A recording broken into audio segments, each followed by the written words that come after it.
My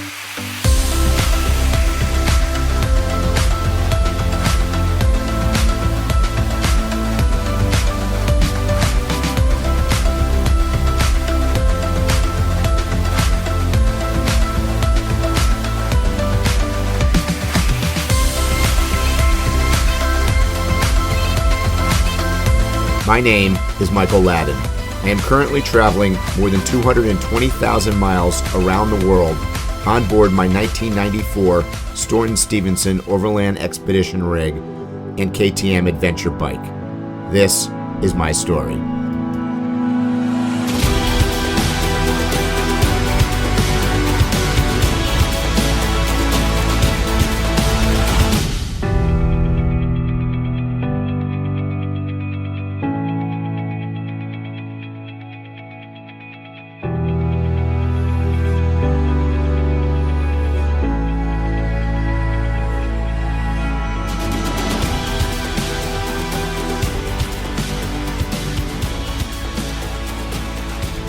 Welcome to beautiful Baja California, sir.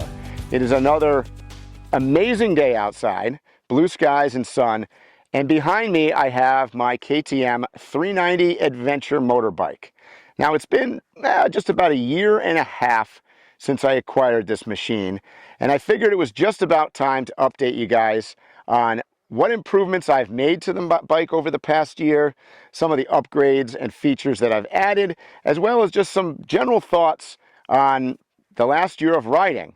So I'm going to start out by telling you, first and foremost, it is an amazing machine. I've had so much fun, and with just about 4,000 miles on it to date, most of it's been actually in what you're looking at right here: sand, desert, and backcountry conditions. So let's get right into it, and let's talk about the things that I've upgraded on my 390 adventure bike. One of the things I added was this high fender here on the front from Tusk. And the process basically was to remove the stock fender, cut it, and then you can see the part down below here that came from the original fender that blocks the bottom of the front shock there. And then the high fender part, I had to do a bunch of modifications in the rear because now that it is mounted basically to the motorcycle, the part that does not move, the wheel goes up and down, and I found it was rubbing under extreme conditions. So I kind of cut the rear of the fender off. But other than, not getting dirt, mud, and everything else jammed in what was sort of a tight fit between the tire and the fender before, it looks pretty darn good as well. One of the most important upgrades that I made, particularly because I spent so much time off-road, is these Bridgestone Battlax tires. Now, I will tell you that they took a little bit of time to wear in, and in the beginning felt a little bit like you're riding on ice, but much more aggressive than the stock tire, the Continentals that come on this machine. They have about, I would say, just about 2,000 miles of wear. So you can see there is some wear on them, but they seem to be holding up pretty well. While I'm mentioning these tires, I will add that I did attempt to swap out the wheels on the bike as well to some spoked ones instead of the cast that comes stock on here. For 2023, by the way, they did add the option for spoked wheels now. This is a kind of a plug-and-play part. Mounts extremely easily. Probably only took about 15 minutes to put the fittings, and pops off nice and conveniently when you want to clean your headlamp.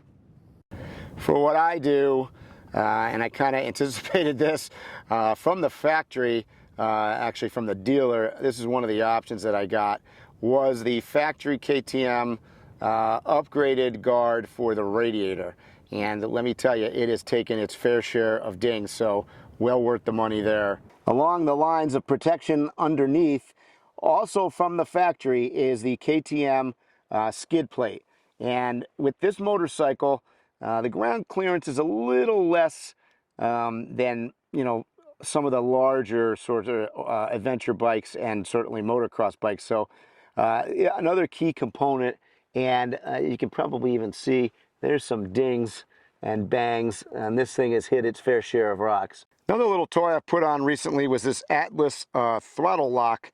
Haven't got to test it out too much yet, but it is a sort of a saver on, particularly on the highway, and I get a lot of cramps in my wrist and fingers, so this thing has been sort of a lifesaver from that standpoint. Probably the biggest upgrade that I've made, and if you watch my original sort of walk around video of the KTM, the mirrors. The stock mirrors that come with this bike are nothing short of atrocious. So these new mirrors that I upgraded to basically work on the general ram mount system. They're from Doubletake, and as you can see, much more adjustable and much more rugged, and they hold up to all the bumping and shaking, because I got to tell you, the mirrors before this would literally unspin themselves on Washboard Road. I've added the Garmin InReach mount from Ram Mount, and this one is powered, because what's nice about the KTM, as you can see right here, it has a couple outlets, so I'm able to, while I'm riding, plug both my phone and the Garmin InReach in. So great for GPS, and it has, of course, the SOS and satellite emergency rescue in case something happens when I'm off grid on the trail. And here beside the Ram mount is the, also from Ram, the quick grip for my iPhone. Now, if you've watched any of my other videos, I had the quad lock mounted on my bicycle when I did the Baja Divide bike packing route. Did not care for that. It was very hard to remove, and you can see here this thing is under a lot of tension but pops off fairly easily with one hand, and that was my complaint about the quad lock. It really took two hands to come off. Another upgrade I got from the dealer when I purchased the motorcycle, but worth mentioning, is the Akrapovic Exhaust, which I'm not sure that it necessarily changes performance, but it certainly sounds pretty darn good. This is an absolute necessity for those planning on taking this motorcycle off-road. If you are standing up on the stock bike, the foot pegs that come with this machine are angled at such a weird angle that it makes it very difficult to stand effectively while you're riding. These foot pegs from Black Dog Cycle Works are amazing.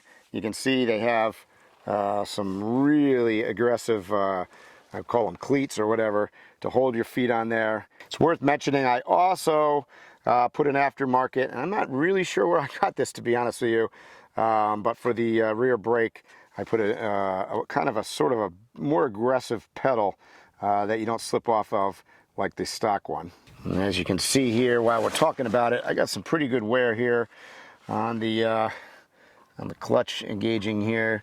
So I don't know if they make an aftermarket for that, but I'm going to have to look into that. Also buried here in the sand, which is where I usually am, and that's why I added this Tusk kickstand base.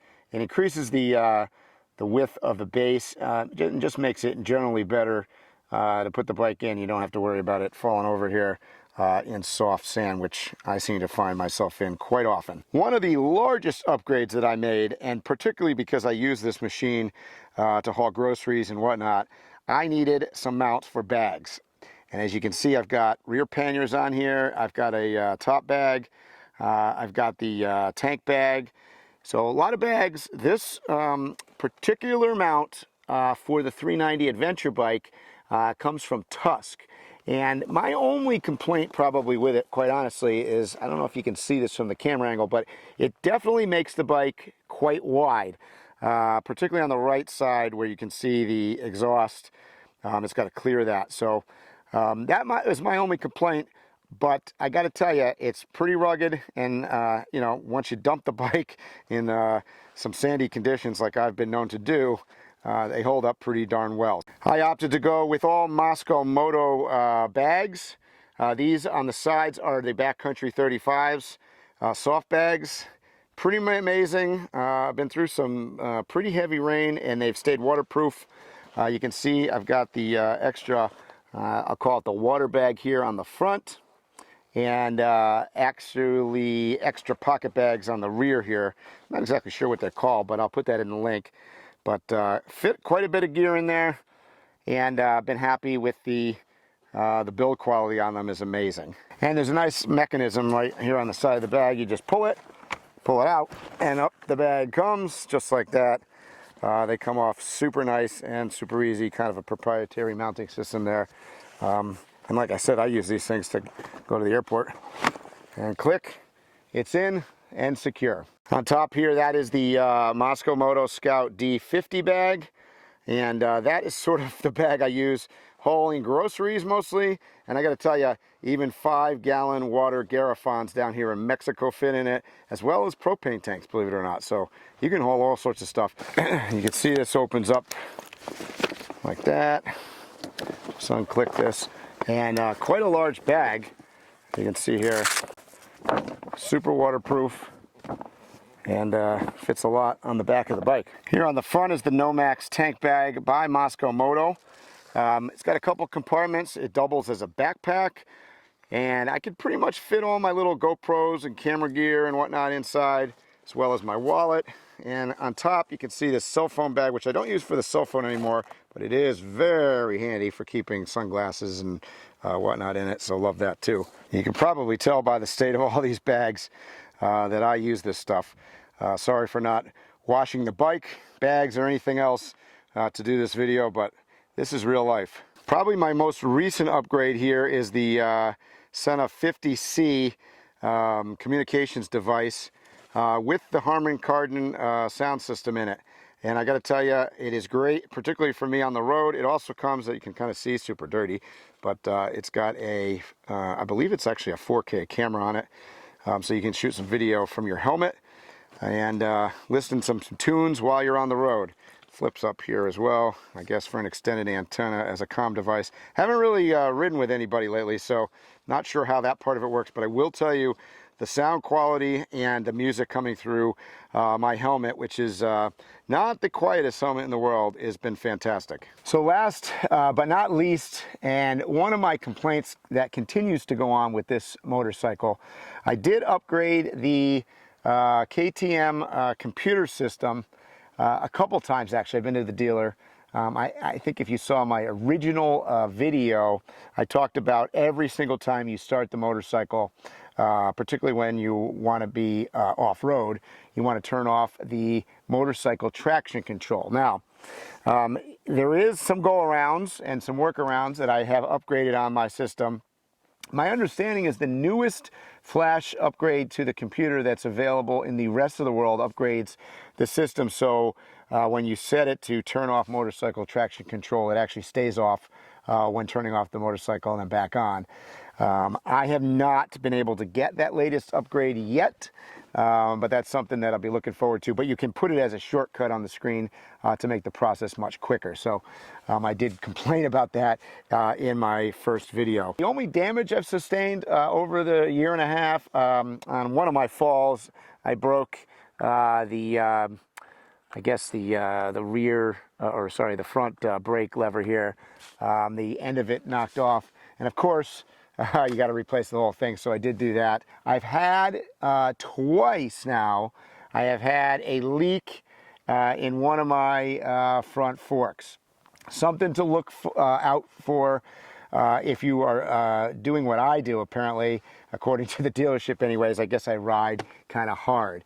And the guy, and I quote, said, well, you know, that adventure bike, it's not really made for doing some of the enduro stuff that you do.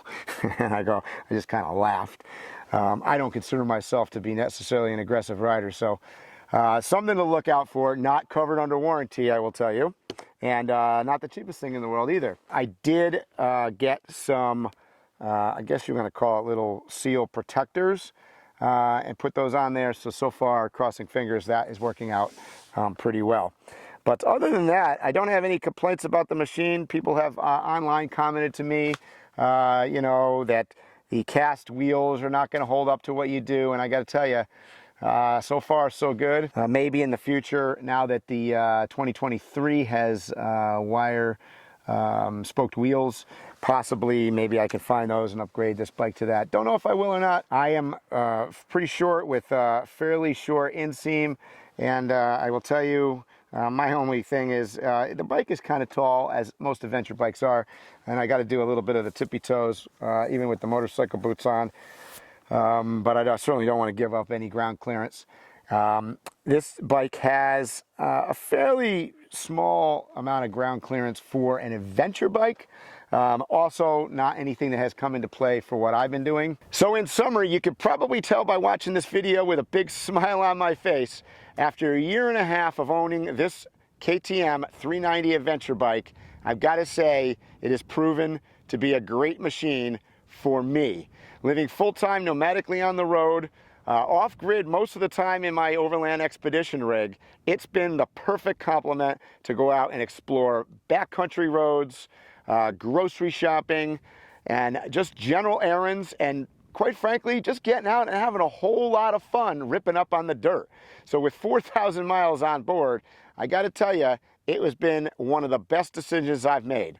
So thanks for watching. I really appreciate it, and I will see you guys all in my next video here on YouTube.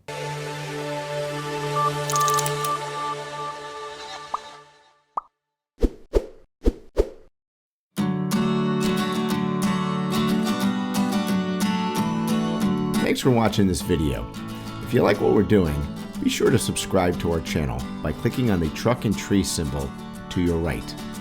Once again, thanks and hope to see you soon.